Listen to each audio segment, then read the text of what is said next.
Enjoy the film. You want butter on your popcorn? The theater will be ready in a second. So we ran out of toilet paper today. Again? And I went to Steve, Mm-hmm. and I said, we need toilet paper. This is like the 8th guest who's came and talked to me about this. 8? You didn't bring it up on the first guest. The first guest said, we're out of toilet paper. Right, and I knew Steve was I going to mean- be like, all right, use your hand. So I told him, just use your hand and then wipe it with the water. That Did makes they sense to accept me. that? Well, yeah, I mean, they had to. They were trapped in the stall, and they were like, does anybody have toilet paper? Can anybody give me toilet paper? And I was cleaning at the time, and I said, just use your hand and then wash it off. And they were like, I hate this theater a lot. I'm never coming back here. And so I was like, all right, cool. And this One less happened. bathroom to clean. This happened Hey! 6 more times, and Seven. then on Seven more times. Well, then on the last one, you thought, Well, then I was like, yeah, I'm just annoyed. Like, Steve needs to take care of this right now because I'm Yeah, annoyed. he really needs to start doing So something. he gave me $10. Went to the store. I picked up the toilet paper, a bunch of chocolate bars too, because it was I had $10. It wasn't Yeah, going I to mean- cost Yeah. that much. I was like, I could bring a whole roll to every single stall and still have enough for chocolate. Mm-hmm. So I came back and Steve was like, did you bring the receipt? And I said, what receipt? And he was like, what do you mean? And what receipt? And I was like, I threw that away. So I went to the I stalls. don't keep my receipts. Right, I don't keep receipts. Why would I mean, keep you a should receipt? when you're making a business purchase, but that's fine. I really don't care about Steve's $10. I'm surprised he spent that much on this theater. Me Yeah. too. Yeah, I got like so much chocolate out of it. Yeah, man. chocolate well spent. I meant to say money well spent.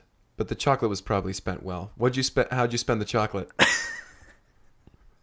Well, I didn't. I still have it. You're just going to sit Do you on still that? have the chocolate? Did Yeah, you no, invest that's, it? That's the best. I mean, I put it in a Roth IRA, and I'm just reaping the rewards later down in my life. There you go. You're hoping man. that chocolate's going to accrue more chocolate? Over Yeah. time, yeah. I mean, yeah, over that's time, how that is interest works. just It's got that chocolate pretty is good going to- returns on that. It's like I don't know. I mean, the government's not going to take any. Yeah, that's it's for gonna sure. be like 1,500 bars or something like that. Yeah, hopefully. Mhm. In your chocolate returns. I guess maybe we should explain this for the other parts of the country that don't have this. In Timberdale, we have something called chocolate interest. Do other places not have chocolate interest? I'm pretty sure they don't. I haven't... So That you can't sounds just illegal. go to the chocolate store and get a chocolate loan, No, you can't. You have to... My understanding is... That sounds illegal. right? How can you even afford your first chocolate? Yeah. I mean, you were just talking about how much chocolate you got for $10, but Well, I have good chocolate credit. That's Yeah, all I'm man. saying. Yeah, you've I always built had that good over chocolate years. credit. Yeah. Yeah. I guess that's true. You are very responsible with your chocolate payments. Yeah. All right, welcome. Let's get the show underway. Welcome Hey, to here we the are. break room of the Cineplex. My name is Kyle McKlinsky, My name is Greg Basil. I'm Henry Harrison. and we're going to talk about a movie this week. That we are.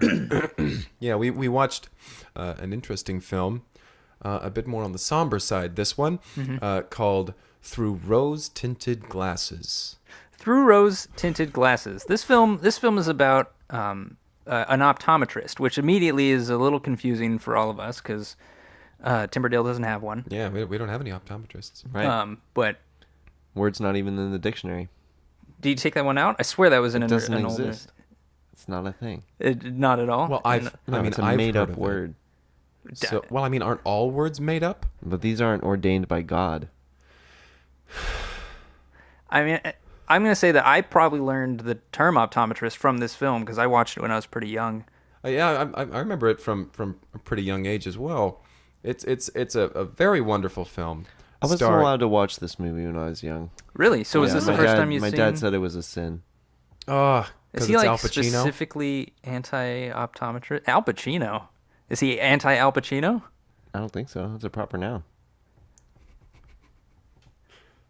I'm just gonna I kinda go with follow the that logic there. Sure, yeah. Yeah. So Al Pacino plays an optometrist in this film. Mm-hmm. An optometrist who has a family, but he's not happy with his family life. Right. And he keeps kind of living vicariously.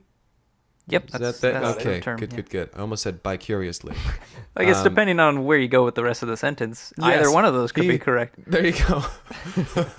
He's living vicariously through the lives of his friends, because he from his point of view, his friends have better home lives. Right, and he's living vicariously through that relationship with his neighbor. Exactly. Because he's realized that after living the life he thinks he's supposed to be living, he finds out that he is attracted to men. Or at least curious about At it. least curious. Right. So he decides that as an optometrist, he's going to get a prescription that makes him almost completely blind so that he can't tell the difference between the genders, because he wants to basically reinvent himself in both, his marriage life and also just like his, his sexual life, his personal life, his social life, everything. Right. He wants to have his relationships and his intimate relationships based more on feeling than appearance. And he wants to know, am I attracted to people because I've been told to be, or based on appearance, or is it a deeper connection based on that? So he gets glasses that he can't see out of, and he wears these for a good portion of the movie. Yeah, a good portion of the movie. Just figure out, what's going on, what truly connects, what resonates with him. Yeah. Yeah, so after he puts the glasses on, he goes out into the world. He leaves his family. Like he says to his wife, he's like, Marcia, I love you very much, but I need to figure out if this is what I'm doing. And she says, "What does that mean?" and he just leaves.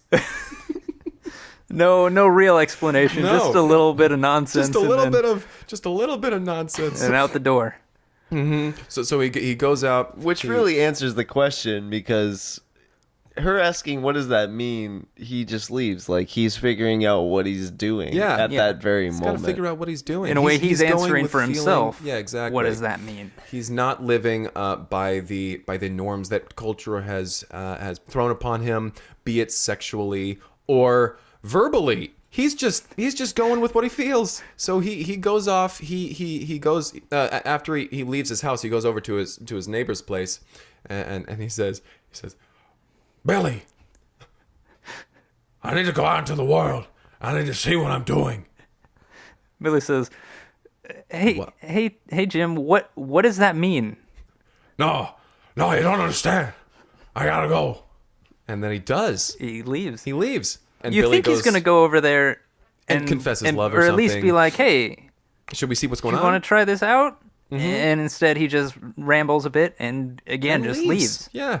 And he hops into his jalopy and he goes driving a jalopy. Yeah, I mean, it's an older. I mean, it's not an old film, but I mean, I saw it as a kid. Yeah. So it was pretty radical for the time. Yeah, the subject matter. Right, especially drive this car when he basically can't see. Yeah, exactly. There's no way it's legal. It's not a good situation. He's not living by the norms. He's going by feeling. Right. And so he's pulled over by the police almost immediately. Yeah. And the cop says, "Do you know how fast you're going?" And yeah. What does he say? He says, "I don't even know how fast I'm going." At this point, he stopped using words. I don't know. And he says, "Have you been drinking tonight, sir?" And he says, "No, are you offering?" Pretty sure that line was dubbed because it didn't sound like the rest of his lines. At all. It didn't match his mouth either. Yeah, no. So he gets arrested and he gets taken to jail. Right. He has to spend the night in the drunk tank. Yeah, yeah. Where he has conversations with those inmates there, or at least the people who are being held there. Yeah.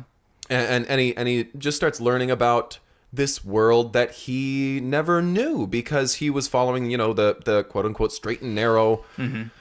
This is where he has his first bisexual experience. Exactly. In the drunk tank at the local jail. Right, because he is stone cold sober, but it's just the way that he speaks and acts.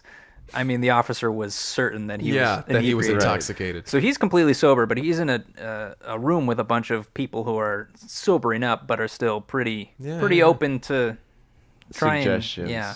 Al Pacino's suggestions. Yes. He suggests pretty graphic, like a lot of things. Some things. Yeah. Like he's like, what are you thinking? Maybe the sky lets me red. And then they start taking their pants off. Yeah, they seem to understand what he's saying. It cuts to them smoking cigarettes. So it's heavily implied. They don't show it. I think even for the time, they weren't going to show that. Yeah, because it's not that kind of film. Right. It certainly is a suggestive film, but it's not. This has a G rating, to be clear. But it is very suggestive. Yes. Right, because he's not actually doing any of these things. Yeah. He's just suggesting them. And then we see them in a very suggestive context. How about you and me? We go to the back room, and we. I think it helped. You get what I'm saying? Yes, it helped that he wouldn't say the thing that like the sexual act, or he would say it. Maybe we couldn't tell. Yeah, and I think that's probably how they got away with it. Mm-hmm. Right. I wonder if they were surprised that they got a G rating, because I'm sure the script. I don't think that's what they were aiming for. You're probably like, wow, some of this dialogue is really raunchy, but we just. It's about a bisexual man who goes to jail because they think he's drinking and driving, and then he continues his conquest through the city. He continues through the city. Once he leaves the drunk take, he goes out, and he's just going around and he's just experiencing the world through these glasses that impair his eyesight. He's just walking up to people on the street, and he'll say something to them and then just kiss them on the mouth. Mm-hmm. Right. Because he doesn't care what they look like. Exactly. He has no idea. He's attracted to them. Mm-hmm. He's attracted to them on an emotional level. Right. Because he's just feeling it out. Mm-hmm. Right. And he's walking into lampposts too. He's not fully accustomed to these glasses, and like there's a cop on the street who sees him run into a lamppost, and he's like, "Sir, excuse me. Are you drunk, sir?" And like, No, I'm not drunk. You don't mean cut to him in the drunk tank again for the second night in a row. Right. And then at this point, he decides, like, okay, obviously being an optometrist isn't for me, and my sexuality is peaking at this point. Like, I'm interested in all shapes, all sizes, anything. Yeah. It's all just blurry to me. So he decides that he wants to find his way into a situation that he can express himself, and this is where it brings him to working as a stripper in a yeah, it's a dive bar. I don't even know if it like had a stripper before he showed up and pretty much demanded that he was going to strip. He demanded something. Dance here. You don't need me to dance here. I'm gonna dance. And they're like, "Sir, it's like, I think we're gonna have to we've cut already you off. overserved you." Yeah. And he starts taking his clothes off, and then the bouncer comes over and throws him out of the place. And but he keeps coming back, and eventually they're like, "All right, okay, cool, I guess fine. this guy is going to take off his pants in the corner. Yeah, let's see what this. Let him take off his pants over there. We'll enjoy our evening." So the movie carries on in that fashion. There's a lot of that. I mean, lot of that. He's just wandering streets and So after going through all of these experiences, in his mind he's experiencing the world, but he really hasn't experienced much. He realizes, this world is not going to treat me in any way other than a drunk. Right. Which means I can do anything. Yes. His logic is a little flawed. I mean, I can understand why he thinks if I'm drunk, it's understandable I would do something crazy like this. But it's weird that he expects that there's no consequences now. Like, now that he's been to the drunk tank like 4 times in this movie. He knows there are direct consequences. Yeah, they're like, oh, hey, Jim, I'm back. And so he steals one of those cop horses. And he is unable to ride it. He cannot see where the saddle is. He can't get onto the horse. But so he ends up just running with the horse behind him. Right. Like, come on, horse. Yeah, just kind of dragging it by the bridle. I think that's what it's called. Yeah, I think so. The reins. Yeah. He's caught pretty quickly, and he's taken in front of a judge because this is like his eighth time being thrown in a matter of a week. He's charged with not assaulting a police officer, but tricking a police officer. Yeah, I think like was the sentence they gave him. Abusing a police officer's horse. Right. Well, because there was a cop on the horse when he found it, but he tricked him off the horse. Well, he shouted something and then pretended to fall on the ground. The cop got off and tried to help him up, and immediately he gets up. Jumps up. He tries to kick him in the nuts, but hits him in the thigh, and then runs and grabs the horse by the reins and starts running away. Running with the horse. After a couple times trying to jump up onto the horse, he just... And the cop's just watching him. Right. The cop is fine. Jim? He's just rubbing his thigh a little bit and watching Al Pacino try to climb onto a horse. He's just happy that Al Pacino's all right. Aren't we all? But yeah, so he's charged with tricking a police officer and abusing a police officer's horse. Yeah, and he gets taken in front of a judge. Then there's this little scene in the courtroom where Jim decides to represent himself, and he goes on this big long speech about how society has been telling him to live a certain way for his entire life, and he's like, I'm not going to have this anymore. Right. We think that's what it's about. That's what we all agreed. Right. We think what his speech was about based on the music. Yeah, the music it's very light and the camera slowly panning towards him, slowly zooming in, panning over the jury, and they all have very confused looks on their faces. Right, and then they're looking at each other, like, what? And then he takes the glasses off, and he sees them for the first time. Mm-hmm. All these in this new light. Right. Yeah, he takes the glasses off, and he's like, I see now, for what you all are for real. And the judge is like, what is... Oh, yeah. He's crazy. So he gets sent to an asylum. Yes. After kissing the judge on the mouth. Yeah. He runs up and... Right. He runs up and... Because he feels a connection with the judge. Yeah. Right. The bailiff tackles him. He tries to kiss the bailiff. So he's carted off to the asylum, and this is where his wife is contacted. Mm-hmm. Martha. And Martha shows up to visit him and to kind of be like, so where have you been? Like, it's been a while. Yeah. The kids are wondering, like, if they're ever going to see their dad again. Right. He does. So he asks her why she didn't come pick him up from the drunk tank. And she says that even though she got repeated calls from the police being like, your husband's in a drunk tank, she was like, he's never touched a drop of alcohol in his life. Yeah. So she refused to come pick him up because she was sure it wasn't him. And then once she got a call from the asylum, she was like, yeah, that sounds like Jim. I'll be right there. Basically, she's like, okay, well, I guess I'm gonna just go ahead and like move on with my life. Yeah, she's basically there to end it, to end her relationship with him, and I think she's doing it in many ways for his own good. Yeah, and he's perfectly content with that. Yeah, yeah. He's like, yeah. In a way, he is accepted that his love for the world can only be contained this way. Mm-hmm. Right. And Martha says, "Are you gonna be okay, Jim?" And he reaches into his breast pocket and pulls out the glasses, and he puts them on. He says, I guess here, you do the final line of the film. He says, well, I just really go and regret that. Fade to black. Credits roll. And I'm sure that line had meaning when it was written. Gotta be something. And that was Through Rose-Tinted Glasses. Through Rose-Tinted Glasses, yes. Through Al Pacino. Tinted glasses. Yes. Yeah, okay. I remember it being, better. I was going to say that as a kid, I thought this film was hilarious, but it's kind of just a guy who's a mess. Yeah.